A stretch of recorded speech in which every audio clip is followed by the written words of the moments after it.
چمکے گا مقدر جو میرا بال برابر، جاؤں گا مدینہ میں. دیکھیں اس کے بعد قوافی نہیں ہے لیکن بازار سے کچھ قافیے نکالے. بھائی جاوید صدیقی دیکھیں 100 سے زائد ملکوں میں اردو زبان کی حکومت ہے. لوگ اردو زبان میں نعت کے شعر کہہ رہے ہیں، اور جہاں جہاں اس زبان کی حکومت ہے وہاں نعت کی مجلسیں، نعت کے مشاعرے، نعت کی نشستیں، نعت کے موضوعات پر بڑے بڑے لٹریچرز، بڑے بڑے جرائد، رسائل شائع ہو رہے ہیں. اور ان رسالوں میں ان کی عظمت اور ان کی افادیت کے پیش نظر ہندوستان کے اس عظیم شاعر محترم جاوید صدیقی کے کلام کو آپ جب چاہیں پڑھ سکتے ہیں. پڑوسی ملک کے بڑے بڑے نقاد، مبصر، تبصرہ کرنے والے، بڑے بڑے شعراء، ثناخواہ ان کو دیکھنا چاہتے ہیں. یہ ممبر شریف پر موجود ہے. میں سیدی سرکار نور الاولیاء کے دامن سے پلی ہوئی عظیم شخصیت کے قدم کو چوم کر کے ایک مصرع پڑھتا ہوں کہ چمکے گا مقدر جو میرا بال برابر، جاؤں گا مدینہ میں کئی. آپ لوگ اگر نہیں بولیں گے تو اس کا تھوڑی مطلب ہے کہ میرے بچے بھوکے مر جائیں گے، اور بول دیں گے تو میری صحت اور بڑھ بھی نہیں جائے گی.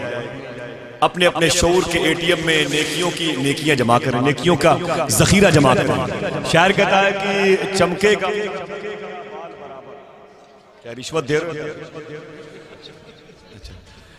چمکے گا مقدر جو میرا بال برابر، چمکے گا مقدر جو میرا بال برابر، جاؤں گا مدینہ میں کئی سال برابر. دولت کو کبھی پاؤں پکڑنے نہیں دیتے، دنیا کو سمجھتے ہیں جو فٹ بال برابر. دولت کو کبھی پاؤں پکڑنے نہیں دیتے، دنیا کو سمجھتے ہیں جو فٹ بال برابر. دیتے ہیں وہ ولیوں کی دعاؤں کا وسیلہ، گل پاتی نہیں جن کی کہیں دال. دیتے ہیں وہ ولیوں کی دعاؤں کا وسیلہ، دیتے ہیں وہ ولیوں کی دعاؤں کا وسیلہ. وہ سے مراد سمجھ گیا آپ لوگ؟ محنت کرنے کی ضرورت نہیں، سمجھدار لوگ بیٹھے ہوئے ہیں. جام کوثر کے لیے مرتے ہیں لو اور سنو، نعرے دوزخ سے بہت ڈرتے ہیں لو اور سنو. جن کو آقا سے عداوت ہے سنا ہے وہ بھی باتیں جنت کی کیا کرتے ہیں لو اور سنو. حضرات ٹھہر جائیں. ابھی یہ مجھے بتائیں اپنے ہاتھوں کو اٹھا کر کے، میرے آقا سرکار گلزار ملت کے برادر اصغر کی جب تشریف آوری تو کتنے لوگ کھڑے تھے وہ اپنے ہاتھوں کو اٹھائے، انہوں نے کھڑے ہو کر کے استقبال کیا. بہت بہت شکریہ، بہت بہت شکریہ. قریب 100% لوگ توحید نیٹ ورک، امام علی مقام کے توحید لوگوں نیٹ ورک انٹرنیشنل اسلامک کھڑا ہو جانا. یوٹیوب مجھے بہت پہلے مسجد نبی شریف کے پس منظر کی طرف لے گیا مفتی کلیم صاحب. یہ مشائخ علماء بیٹھے ہوئے ہیں اور محسن ملت کے لاڈلے علامہ اکبر علی فاروقی، رائے پور جو چھتیس گڑھ کی راجدھانی ہے، کیپٹل ہے، جہاں پر یونانی میڈیکل کالج کے یہ آج تشریف لائے ہیں حضور سیدی حسان میاں شاہ صاحب قبلہ کی قرب خاص میں، اور میرے آقا میرے مولا سرکار بابا تاج کی نگری کے وہ دولہا بھی جن پر سرکار مسعودی کا خاص فیض، اور سرکار شریف الاولیاء کی بارگاہ سے استفادہ کرنے کی نیت سے مخدوم ماہم شریف اور مخدوم بہاؤالدین شاہ، خواجہ عبدالکریم شاہ، حاجی ملم حاجی علی شاہ کا فیض لے کر کے اس راہ سے گزرے. وہ عظیم الشان حقیقت جو میں آپ کے سامنے ایک عظیم انسائکلوپیڈیا کی صورت میں پیش کرنے کا میں وقت انتظار کر رہا ہوں کب مجھے ملے. سنیں وہ مجھے کہاں لے گیا وہ منظر جب آپ سیدی حسان میاں آئے اور آپ کھڑے ہو گئے. اگر بات غلط نکلے، وقت برباد نظر آئے تو میرے نام کیا گئے لال قلم آپ چلا. دیکھیے آپ مجھے میں کہاں چلا گیا اور پھر کہاں واپس آیا. مدینہ شریف میں ایک شخص کے گھر میں نبی کے غلام تھے، ایک بیٹے کی پیدائش ہوئی. بچہ پیدا ہوا تو 2-4 مہینے 6 مہینے کے بعد پڑوسی کے منافقین نے دیکھا تو مذاق اڑایا. کیوں؟ وہ اس بات کا مذاق اڑا رہے تھے، کہہ رہے تھے یہ بچہ تیرا نہیں ہے، یہ بچہ تیرا نہیں ہے. بات بڑھتی چلی گئی، وہ صبر کرتے رہے، وہ پڑوسی کے مظالم، ان کی ریشہ دوانیاں بڑھتی چلی گئی. جب بچہ 2.5-3 سال کا ہوا اور پڑوسی زیادہ پریشان کرنے لگے تو نبی کے غلام اس بچے کو لے کے میرے آقا کی بارگاہ میں آئے، میرے آقا کی بارگاہ میں آئے میرے آقا اپنے غلاموں کے ساتھ بیٹھے تھے، سلام کیا، کہتے ہیں سرکار ایک سوال ہے۔ میرے آقا فرماتے بیٹھ جاؤ۔ وہ بیٹھ گئے، بیوی بیٹھ گئی، بچہ بیٹھ گیا۔ تھوڑی دیر کے بعد اس مجلس میں امام حسین تشریف، جس نے کھایا ہو امام حسین کا نمک وہی بولے گا، وہی بولے گا، خدا قسم۔ سنیں، آپ نہیں بولتے، وہ تو شہادت کے بعد بول رہے تھے، آپ نہیں بولتے۔ اور بولے بھی کیسا؟ نیزے پہ چڑھ کر، ممبر بنا دیا نیزے کو۔ شاعر نے کہا سر حسین شہادت کے بعد نیزے سے یہ دیکھتا تھا ابھی کتنا کام باقی ہے۔ ایک شاعر نے کہا لباس اور نہ پہ کر حسین دیکھتے ہیں، خلوص قلب کے اندر حسین دیکھتے ہیں۔ میں چھوڑ آیا ہوں باطل کو کتنی پستی میں، سنا کی نوک پہ چڑھ کر حسین دیکھتے ہیں۔ اللہ اللہ، ٹھہر جائیں، میں آپ کے جذبات سے نہیں کھیل رہا ہوں، میں ایک زندہ حقیقت آپ کے سامنے رکھنا چاہتا ہوں۔ آپ سن لیں بھائی، شکریہ، ایک بات سن لیں، میں آپ کو پیمانہ دے کے جا رہا ہوں۔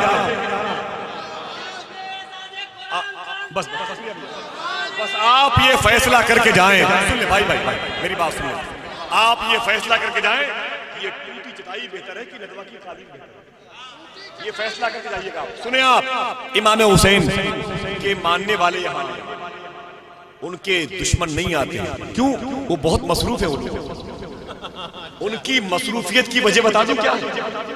بہت بڑی بات ہے، بڑے لوگ نہیں ہوتے تو بڑی بات نہیں ہوتی۔ شاعر کہتا ہے کہ یہ بات جہاد علی اصغر سے کھلی ہے، باطل کی تباہی کا سبب ایک ہنسی ہے، شبیر کی مجلس میں یزیدوں کو نہ ڈھونڈو، یہ بھیڑ تو بیعت کے جنازے میں گئی ہے، یہ بھیڑ تو بیعت کے جنازے میں، یہ بھیڑ تو بیعت کے جنازے میں گئی ہے۔ سنیں آپ، وہ بات پینڈنگ میں ہے، سن لیں آپ، میں جس کے لیے آپ کو میں روک رکھا ہوں۔ وہ کہتے ہیں سرکار میرے آقا فرماتے بیٹھ جاؤ۔ جب بیٹھ گئے تو اس محفل میں آقا حسین تشریف لائے، سبحان اللہ کہہ دیجئے۔ جب میرے آقا تشریف لائے تو سارے نبی کے غلام کھڑے ہو گئے۔ جب امام حسین کو دیکھا تو وہ اس بچے کے باپ وہ بھی کھڑے ہو گئے، ان کی ماں وہ بھی کھڑی ہو گئی، وہ بچہ بھی 2.5-3 سال کھڑا ہو گیا، اللہ وہ کھڑا ہو گیا۔ میرے آقا حسین آئے، نانا کے دامن میں بیٹھ گئے، نانا کی ریش مبارک کو چوما، میرے آقا نے ان کی چشمان مقدس کو چوما، زبان کو چوسا، حلقوم اقدس کو چوما۔ امام حسین اٹھے اور چلے گئے۔ پھر وہ صحابی کھڑے ہو گئے، سرکار میرا سوال جواب چاہتا ہے۔ میرے آقا فرماتے تیرا سوال کیا ہے؟ وہ کہتے ہیں حضور میرا یہ بچہ ہے، یہ میری بیوی ہے، یہ بچہ میرا۔ منافق کہتی ہے بچہ تیرا نہیں ہے، اس کا ناک نقشہ تجھ پہ نہیں کیا، تیری بیوی پہ نہیں گیا، تیرے باپ پہ نہیں گیا، تیری بیوی کے باپ پہ نہیں گیا، یہ بچہ تیرا نہیں ہے، مجھے اپنی بیوی پر اعتماد ہے، آپ صرف بتا دیئے بچہ کو۔ خوش ہو جاؤ، نبی پرائیویٹ معاملات کا حل بھی نکالتے ہیں۔ صحابہ کا عقیدہ دیکھو، سنیں، میرے آقا فرماتے ہیں یہ بچہ تیرا ہی ہے۔ کیا فرمایا؟ یہ بچہ؟ وہ صحابی کہتے ہیں حضور مجھے آپ کی بات پر ایمان ہے، یقین ہے، خدا قسم جو آپ کہتے ہیں وہ حق ہے، لیکن سرکار یہ پڑوسی منافق ثبوت مانگتے ہیں، پروف مانگتے ہیں۔ اب جو نبی نے پروف دیا، اپنے ہاتھوں کو اٹھا کے یا حسین کہہ دو، میں وہ پروف دے دوں۔ زور سے بولیں، زور سے بولیں، حسین کا بیٹا بیٹھا ہوا، زور سے بولیں آپ۔ کیا فرمایا؟ سرکار یہ منافق پروف مانگتے ہیں۔ میرے آقا فرماتے پروف مانگتے تو سن میرے غلام، ابھی میرا حسین آیا تھا، حسین کو آتے ہوئے دیکھو، حسین کے میرے غلام یہ کھڑے ہوئے کہ نہیں؟ فرماتے جی، میرے آقا فرماتے حسین کو آتے ہوئے دیکھ کر تو کھڑا ہوا کہ نہیں؟ جی حضور۔ فرماتے میرے آقا تجھے دیکھ، میرے حسین کو دیکھ کے تیری بیوی حسین کی تعظیم میں کھڑی ہوئی کہ نہیں؟ جی حضور۔ فرماتے میرے آقا کہ تیرا یہ 2.5-3 سال کا بچہ میرے حسین کی تعظیم میں کھڑا ہوا کہ نہیں؟ وہ کہتے ہاں حضور۔ میرے آقا فرماتے سن میرے غلام، میرے حسین کی تعظیم وہی کرتا ہے جو اپنے باپ کی اصل اولاد ہوا کرتا ہے۔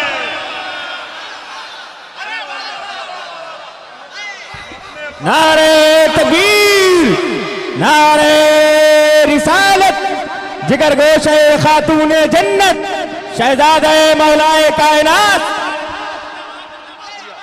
بہت بہت شکریہ۔ اب سیدی ہستان میاں صاحب قبلہ بنگلور کے سفر میں تصور میں ایک مصرع پڑھتا ہوں، کوئی بولے چاہے نہ بولے، حسین کا بیٹا بولے گا، حسین والے بولے گا۔ اتنا چھوٹا مصرع ہے کہ 4 مصروں کے برابر، ایک بڑے مصرے کے برابر اس کے 4 مصرے۔ ارے اظہار میں یہاں بھی آ گئے، میں نہیں چاہتا کہ آپ کی موجودگی میں خود بہت بڑا ناظم ہندوستان کا بزم ناز بیٹھا ہوا ہے۔ ایک مصرع بہت بڑا ہوتا ہے، لیکن یہ جو 4 مصرے پڑھ رہا ہوں یہ چاروں مصرے ملا کر کے بھی ایک سنیں آپ۔ شاعر کہتا ہے کہ نبی کا نور عین ہے، دل پہ چوٹ لگے گی تب بولیے۔ ابھی زیادہ یہ مصرے پڑھے نہیں گئے اور شروع کر رہا ہوں، اس کے بعد نبی کا نور عین ہے، ہمارے دل کا چین ہے، اور کہانی صرف اتنی ہے، یزید تھا حسین ہے۔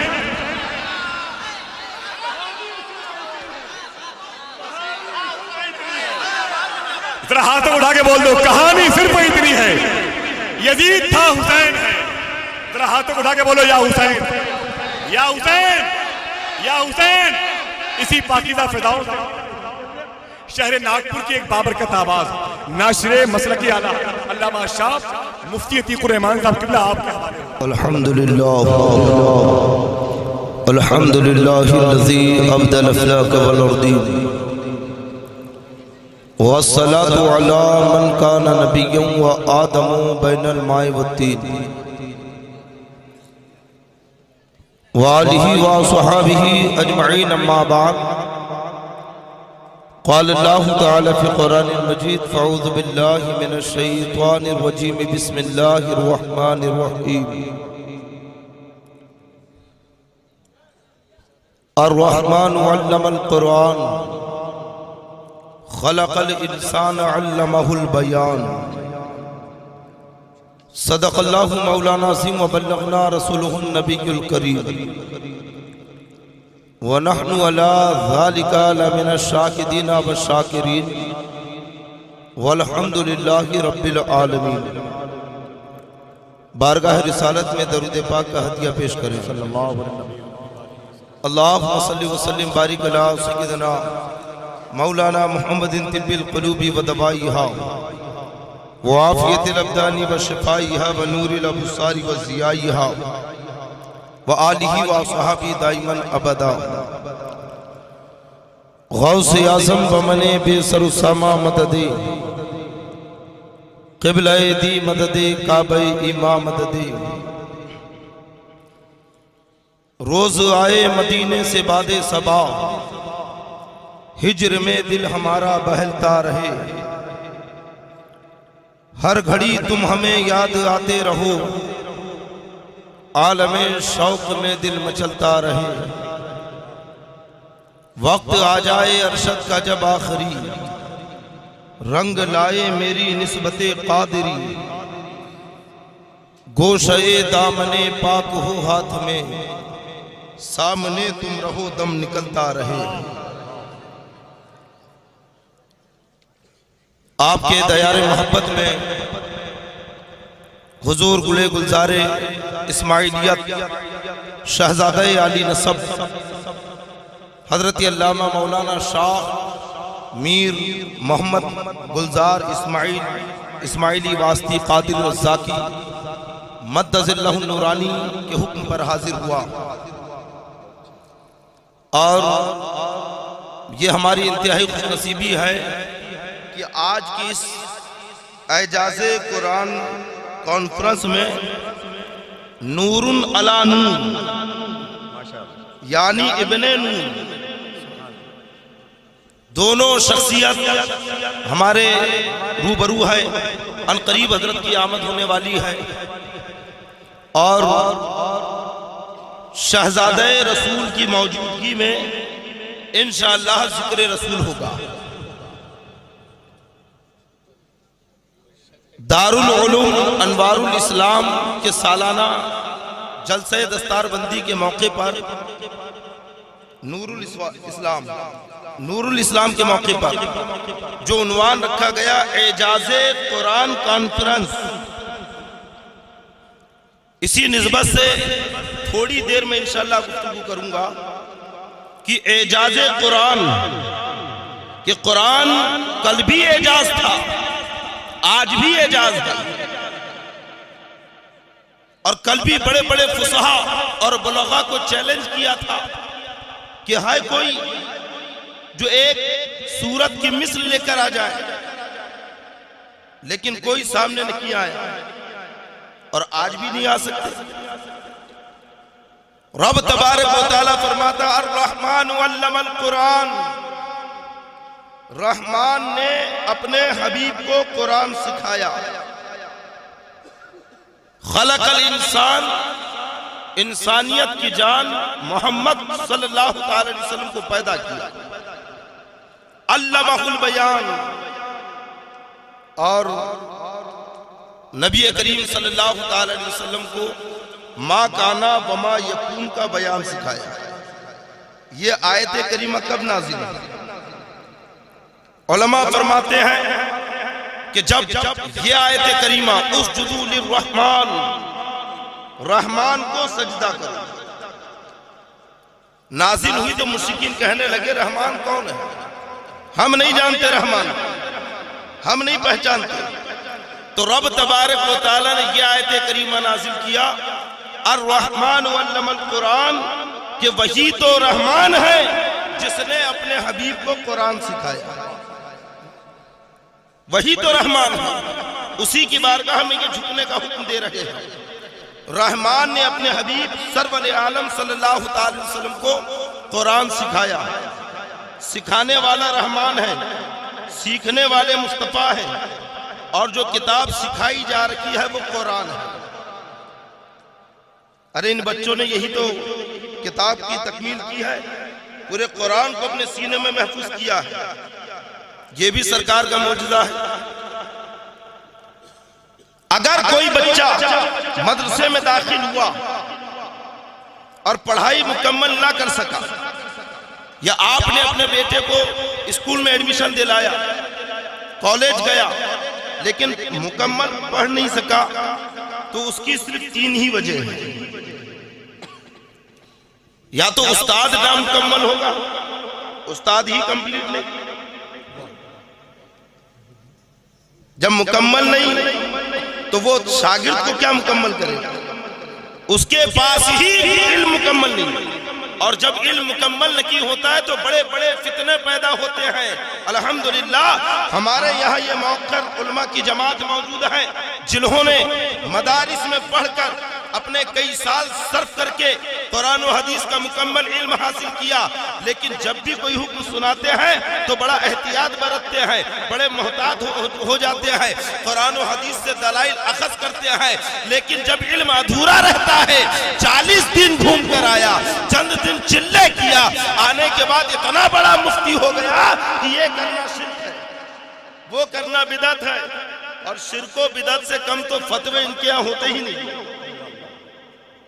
شرک و بدعت سے کم تو کوئی حکم لگاتے ہی نہیں. 40 دن میں یہ اتنے بڑے مفتی ہو کر آ جاتے ہیں. اگر علم بچے کا ناقص رہا، وہ مکمل نہیں پڑھ پایا، تو 3 ہی وجہ ہے. یا تو استاد ہی مکمل نہیں ہے، دوسری وجہ کہ جس کتاب سے پڑھا رہا ہے وہ کتاب ہی کمپلیٹ نہیں ہے، کتاب ہی مکمل نہیں ہے. تیسری وجہ کہ جو شاگرد پڑھ رہا ہے تو وہ خود ہی اہل نہیں تھا، شاگرد کے اندر ہی صلاحیت نہیں. یہ صرف 3 وجہ ہے. بچہ مدرسے میں گیا، ماں باپ نے بہت کوشش کی ہے کہ بچہ عالم ہو جائے، فاضل ہو جائے، حافظ قرآن ہو جائے. استاد نے بڑی محنتیں کی، لیکن بچہ مکمل نہ پڑھ سکا. 3 ہی وجہ، یا تو کتاب نامکمل ہوگی، یا تو استاد نامکمل ہوگا، یا شاگرد ہی نااہل ہوگا. اور ایسی بہت سی مثالیں ہم اپنے درمیان دیکھتے ہیں کہ بچہ پڑھ نہیں پایا کیونکہ مدرسے سے بھاگ گیا تھا، اسکول سے بھاگ کر آتا تھا، کتابیں کمپلیٹ نہیں تھی، مکمل نصاب کے اندر کتابیں داخل نہیں کی تھی، اس لیے یہ پختہ عالم نہ بن سکا. کئی وجوہات ہیں، بتانا مقصود یہ ہے کہ آدمی کا علم اس وقت ناقص ہوتا ہے، آدمی اس وقت علم میں نامکمل ہوتا ہے جبکہ خود نااہل ہو، یا استاد نامکمل ہو، یا کتاب نامکمل مکمل ہو، لیکن نبی کریم صلی اللہ تعالی وسلم کی عظمت کا عالم یہ ہے کہ سکھانے والا رحمان ہے، سیکھنے والے مصطفیٰ ہے، اور جس کتاب سے سکھایا جا رہا ہے وہ کتاب قرآن ہے۔ ارے اللہ بھی مکمل، کتاب بھی مکمل، اور مصطفیٰ بھی ہے، تو بتاؤ کیا نبی کا علم ناقص ہوگا؟ نبی کا علم کم ہوگا؟ یہ جو گستاخ بکواس کرتے ہیں کہ نبی کو پیٹھ کے پیچھے کا علم نہیں، بولو معاذ اللہ، کہتے ہیں کہ نہیں نبی کو غیب کا علم نہیں، نبی کو یہاں کا علم نہیں، نبی کو وہاں کا علم نہیں، معاذ اللہ۔ ارے سکھانے والا اللہ۔ اب ان سے پوچھو کہ تمہیں کس پر شک ہے؟ کیا قرآن پہ شک ہے کہ مکمل نہیں ہے؟ یا معاذ اللہ نبی پہ شک ہے؟ یا پھر اللہ کے علم پر تمہیں شک ہے؟ ارے جب خدا کا علم کامل جو آدمی کی احاطہ عقل میں سما نہیں سکتا، خدا کے علم کو کوئی اپنے ذہن میں گھیر نہیں سکتا، وہ رب سکھانے والا، سیکھنے والے مصطفیٰ، اور جس کتاب سے سکھایا یعنی قرآن وہ مکمل، تو تو کس بنیاد پہ کہہ رہا ہے کہ نبی کو یہ علم نہیں کیا وہ علم نہیں؟ مطلب یہ ہے کہ قصور تیرے اندر ہے۔ ابھی آصف بھائی نے بتایا نا، ہاں سب سے بڑا قصور تو وہی ہے، اس لیے تعظیم نہیں کرنا، سب سے بڑا قصور وہی ہے اس کا، اس لیے نبی کی اور آل نبی کی گستاخی کر رہا۔ اور یہ حقیقت ہے، جس کے نسب میں خرابی ہوتی ہے وہ نبی کی گستاخی کرتا ہے۔ اللہ فرماتا الرحمن علم القرآن، رحمان نے اپنے حبیب کو قرآن سکھایا۔ اب یہ قرآن کیا ہے؟ اللہ کا کلام، جو رب تبارک و تعالیٰ نے لوح محفوظ سے آسمان دنیا تک جیسی ضرورت پڑتی گئی ویسا نازل کرتا گیا، اور پھر وہاں سے جبریل امین تھوڑا تھوڑا ہے نا سرکار کی بارگاہ میں لاتے گئے، جیسی ضرورت پڑی لاتے گئے، یہاں تک کہ 33 سال میں قرآن کمپلیٹ ہو گیا، مکمل۔ اب یہ قرآن کیا ہے؟ تو رب فرماتا تبیانا لکل شیء، ساری چیزوں کا بیان قرآن کے اندر ہے، خشک و تر کا علم قرآن کے اندر ہے، بحر و بر کا علم قرآن کے اندر ہے، زمین و آسمان کا علم قرآن کے اندر ہے، سمندروں کا علم قرآن کے اندر ہے، لوح و کرسی کا علم قرآن کے اندر ہے۔ غرض کے کوئی چیز ایسی نہیں جس کا ذکر قرآن کے اندر نہ ہو۔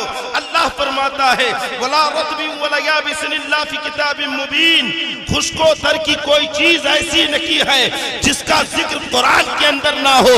ارے ازل سے لے کر اب تک، شروع سے لے کر اب تک، اب سے لے کر قیامت تک، اور قیامت کے بعد عالم آخرت کی جتنی چیزیں ہیں سب کا ذکر قرآن کے اندر ہے۔ جنت کی ایک ایک حوروں کا ذکر قرآن کے اندر ہے، جنت کی ایک ایک نعمتوں کا ذکر قرآن کے اندر ہے، جہنم کی ہولناکیوں کا ذکر قرآن کے اندر ہے، جہنم کی دہشت ناکیوں کا ذکر قرآن کے اندر ہے، تمام فرشتوں کا علم قرآن کے اندر ہے، تمام جناتوں کی تعداد قرآن کے اندر ہے، تمام انسانوں کا شمار قرآن کے اندر ہے، آسمان کے ایک ایک تاروں کا ذکر قرآن کے اندر ہے، زمین کے ایک ایک ذرات کا ذکر قرآن کے اندر ہے، یعنی تمام چیزوں کا ذکر اللہ نے قرآن کے اندر جمع کر دیا اور قرآن سینہ مصطفیٰ میں اتار دیا، تو پتہ چلا کہ بحر و بر کا علم سینہ مصطفیٰ میں ہے، خشک و تر کا علم سینہ مصطفیٰ میں ہے، تمام کائنات کا علم نبی کے سینے میں۔ حق ہے، ماشاءاللہ، حق ہے، سبحان اللہ، سبحان اللہ، واہ واہ واہ، ماشاءاللہ، واہ واہ۔ تمام چیزوں کا علم، ارے کسی کو انکار ہے؟ کوئی انکار نہیں کرتا اس بات کا۔ تمام چیزوں کا ذکر قرآن کے اندر، اور قرآن سینہ مصطفیٰ کے اندر، تو تمام چیزوں کا علم کہاں ہے؟ سینہ مصطفیٰ میں۔ اللہ نے اپنے نبی کو تمام چیزوں کا علم سکھا دیا، اسی کو کہتے علم غیب۔ اور میں تو انہیں بہت بڑا بیوقوف سمجھتا ہوں جو اس موضوع کو بار بار اٹھاتے ہیں، اور اکثر واٹس ایپ کے اوپر، فیس بک کے اوپر نوجوانوں کو ورغلانے کی کوشش کرتے ہیں، جبکہ الحمدللہ ہمارے علماء نے ایک نہیں سینکڑوں جوابات اس کے دے دیے۔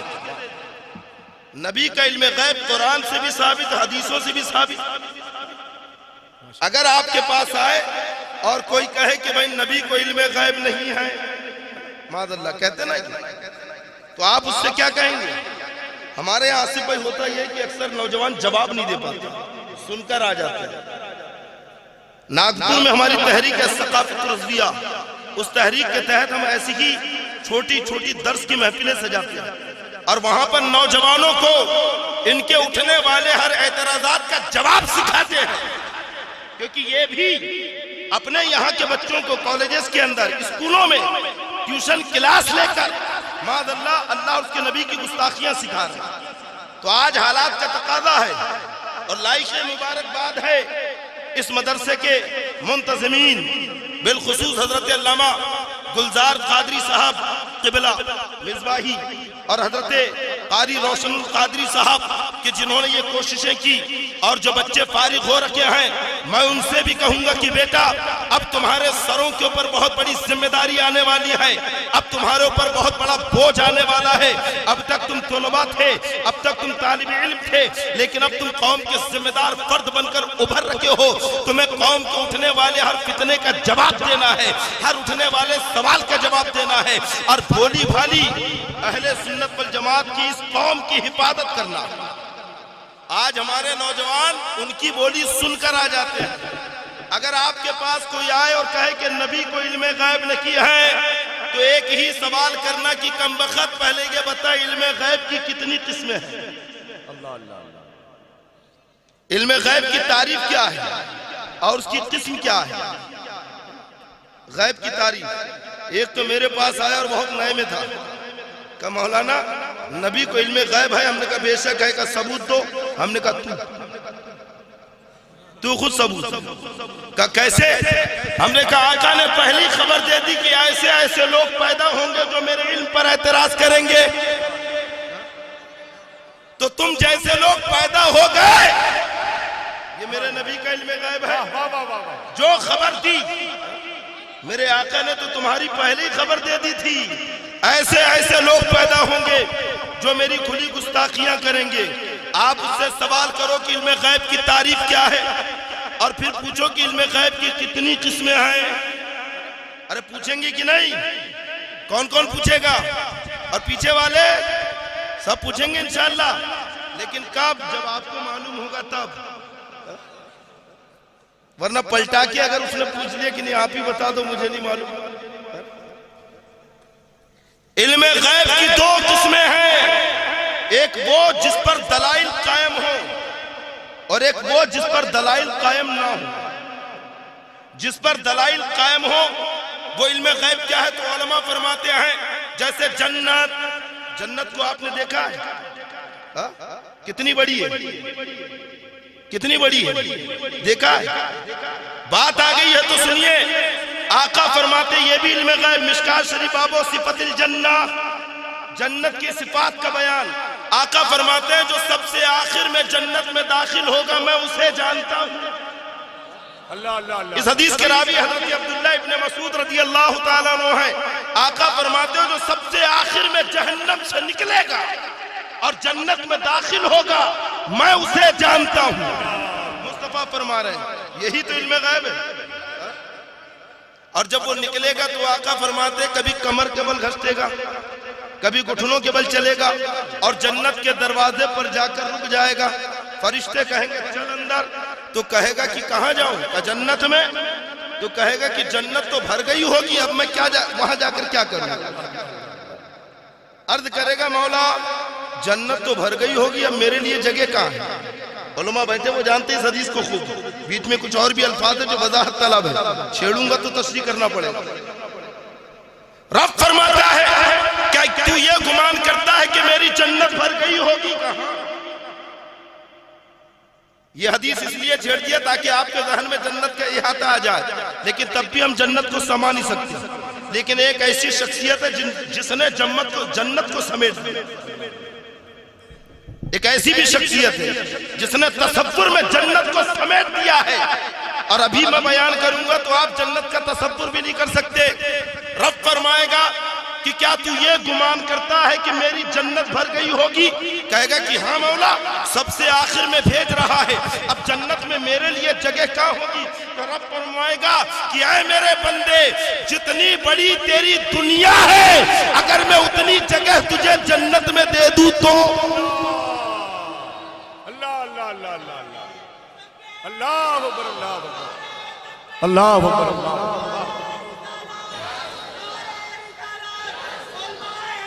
زندہ باد، زندہ باد۔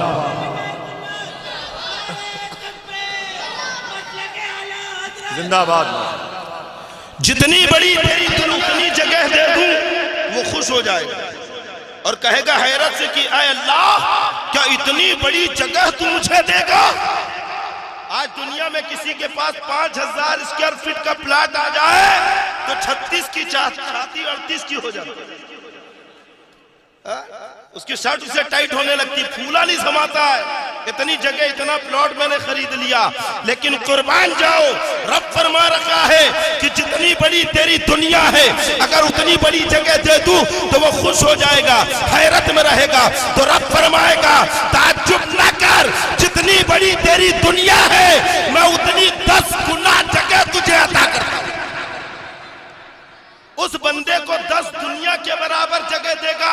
حضرت عبداللہ ابن مسعود رضی اللہ تعالیٰ عنہ یہ حدیث بیان کر کے مسکرانے لگے اور کہتے ہیں کہ کیا پوچھو گے نہ کہ کیوں مسکرا رہا ہوں؟ لوگوں نے کہا کہ ہاں بتائیے، تو کہا میرے آقا بھی مسکرائے تھے، اللہ اللہ اللہ میرے آقا بھی مسکرائے تھے۔ اور جانتے کیوں مسکرائے تھے؟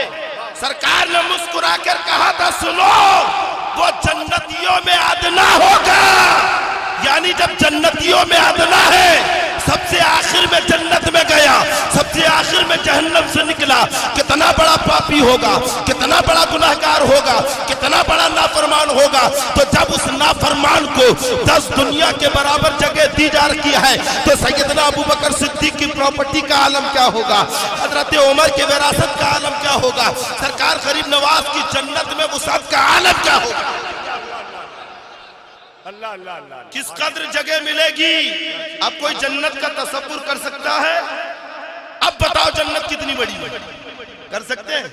نہیں۔ لیکن آؤ، امام عشق محبت سرکار اعلیٰ حضرت فاضل بریلوی رضی اللہ تعالیٰ عنہ نے جنت کے 1-2 پلاٹ کو نہیں، پوری جنت کو سمیٹ دیا، اور سمیٹ کر تصور کیسا محدود کیا؟ ان کے قصر قدر سے خلد کمرہ نور کا، اتنی بڑی جنت جس کا آپ تصور نہیں کر سکتے۔ لیکن نبی کو جو اللہ نے عزت کا محل دیا ہے، نبی کو جو عزت کا مقام دیا ہے، عزت کے محل کا ایک کمرہ ہے پوری جنت۔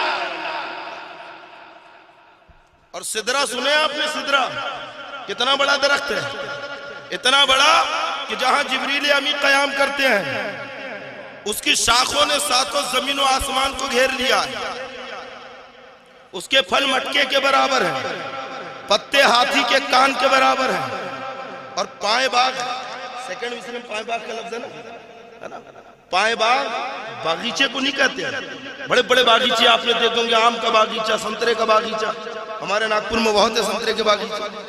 پائیں باغ کہتے ہیں گھر کے آنگن میں جو چھوٹا سا باغیچہ بنایا جاتا ہے، اور اس میں کوئی ساگون نہیں لگاتا، ارجات نہیں لگاتا، بانس نہیں لگاتا، بلکہ چھوٹے چھوٹے پودے لگاتا، اسے پائیں باغ کہتے ہیں۔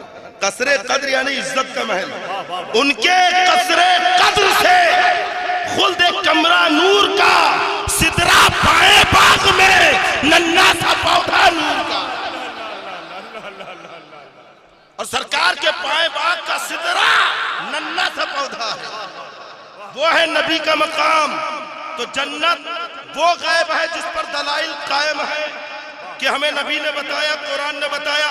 جہنم غیب ہے لیکن اس پر دلائل قائم ہے۔ رب تبارک و تعالیٰ کی ذات غیب ہے، اس پر دلائل قائم ہے۔ اور دوسری قسم علم غیب کی ہے جس پر دلائل قائم نہ ہو۔ تو دلائل قائم نہ ہو وہ کیا ہے؟ علوم خمسہ، اور یہ علم رب تبارک و تعالیٰ کے ساتھ خاص ہے۔ علماء فرماتے ہیں کہ اس علم کے بعض جزیات اللہ نے اپنے نبی کو عطا فرمائے وہ 5 علوم کیا ہے؟ تو رب تبارک و تعالیٰ خود فرماتا ہے کہ ماں کے پیٹ میں کیا ہے، لڑکا ہے یا لڑکی ہے، نیک ہے یا گنہگار ہے، اچھا ہے یا برا ہے، یہ اللہ کی جانتا ہے۔ کون کہاں مرے گا یہ بھی رب تبارک و تعالیٰ جانتا ہے۔ بارش کب ہوگی یہ بھی اللہ جانتا ہے۔ کون کہاں مرے گا، کون کیا کما کے کھائے گا یہ بھی اللہ جانتا ہے۔ اور قیامت کب آئے گی یہ بھی اللہ جانتا ہے۔ یہ 5 علوم ایسے ہیں جو اللہ کے سوا کوئی نہیں جانتا۔ انہیں علوم خمسہ کہتے ہیں۔ کون کہاں پیدا ہوگا، ماں کے پیٹ میں کیا ہے اللہ جانتا ہے۔ کون کہاں مرے گا، کون کہاں مرے گا اللہ جانتا ہے۔ ایکو تھوڑا سا اب آئیے مشکات شریف باب المناقب۔ ماں کے پیٹ میں کیا ہے اللہ کے سوا کوئی نہیں جانتا، لیکن اللہ نے اپنے نبی کو جزیات عطا فرمائے۔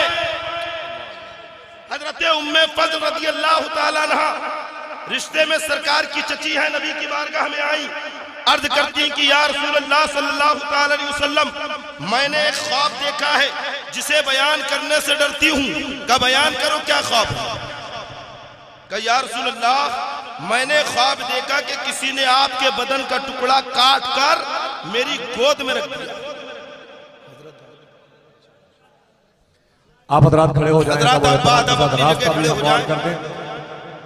شہزادے سرکار مولا کائنات شہزادہ امام حسین نور نگاہ سرکار غوث العظم عظمت غریب نواز کے فیوز و برکات کو تقسیم کرنے والے سیدی سرکار عبدالرزاق محبوب بے قمر قادری بانسری کے خلیفہ اور ان کی نیابت کا حق ادا کرنے والے، ان کے جانشین، ان کی گدی کے وارث سرکار مسولی شریف کی بارگاہ کے صاحب سجادہ اسماعیلی دولہ سیدی آقائی مولائی سیدی سرکار حضور گلزار ملت کی آمد ہو رہی ہے۔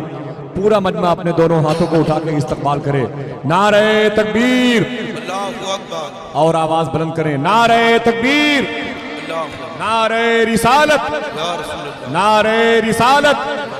فضائل مولا کائنات، عظمت مخدوم کائنات، فیضان پنجتن پاک مصطفیٰ، فضائل اہل بیت مصطفیٰ، خاندان مصطفیٰ، اولاد سرکار امام حسین، نسبت سرکار غوث العظم، اولاد سرکار غوث العظم، نبیر سرکار مسولی شریف، صاحب سجادہ خانقاہ اسماعیلیہ مسولی شریف، اسماعیلی دولہا، محافظ مسلک اعلیٰ حضرت، بازوی سرکار حضور تاج الشریعہ، فیضان سرکار شاہ مینا لکھنوی، سیدی سرکار حضور گلزار میاں شاہ صاحب قبلہ، سیدی سرکار حضور گلزار میاں شاہ صاحب قبلہ، سیدی حسان میاں شاہ صاحب قبلہ، شہزادگان سرکار نور الاولیاء۔ ادب اور احترام کے ساتھ بیٹھ جائیں۔ دیکھیں سربراہ اعلیٰ جامعہ اہل سنت نور اسلام حضور حافظ القاری شاہ روشن القادری صاحب قبلہ کی یہ تاریخی پیشکش، علامہ شاہ مفتی گلزار احمد صاحب قبلہ مصباحی قادری اسماعیلی کی پاکیزہ جد و جہد، جامعہ کے سارے اساتذہ کرام کے انہماک کا وہ عظیم الشان خوبصورت کامیاب مقبول جشن اعجاز قرآن کے نام سے منسوب اس عظیم الشان تقریب کی مقبولیت کا انتظار کر رہے تھے۔ آپ کی آنکھ کی روشنی بڑھ گئی، سماعتوں کے پردے مسکرانے لگے، آپ کی پیشانیوں پر چمکدار موتی عرق محبت بن کے موجود ہیں، آپ کے ہونٹوں کی مسکراہٹ بڑھ گئی، آپ کے ایمان کی تجوری میں سکے محبت آل مصطفیٰ کھنکنے لگے۔ سیدی سرکار حضور گلزار ملت کے قدم کی برکتیں ہیں۔ فارغ ہونے والے تقریباً 30 سے زائد طلبہ کرام مسکرا رہے ہیں۔ مشائخ ہندوستان ممبر شریف پہ جلوہ ہیں۔ میں سرکار مسولی شریف کے شہزادگان کی موجودگی میں بالخصوص سیدی حسان میاں شاہ صاحب قبلہ، بالخصوص آقائی مولائی سیدی سرکار حضور گلزار میاں شاہ صاحب قبلہ کے قدم کی آہٹوں سے استفادہ کرنے والوں کو مبارکباد پیش کرتا ہوں اور بڑے ادب اور احترام سے گزارش کرتا ہوں کہ آپ لوگ ادب کے ساتھ بیٹھیں، سکوت اور جمود کا ماحول رکھیں، ایک علمی گفتگو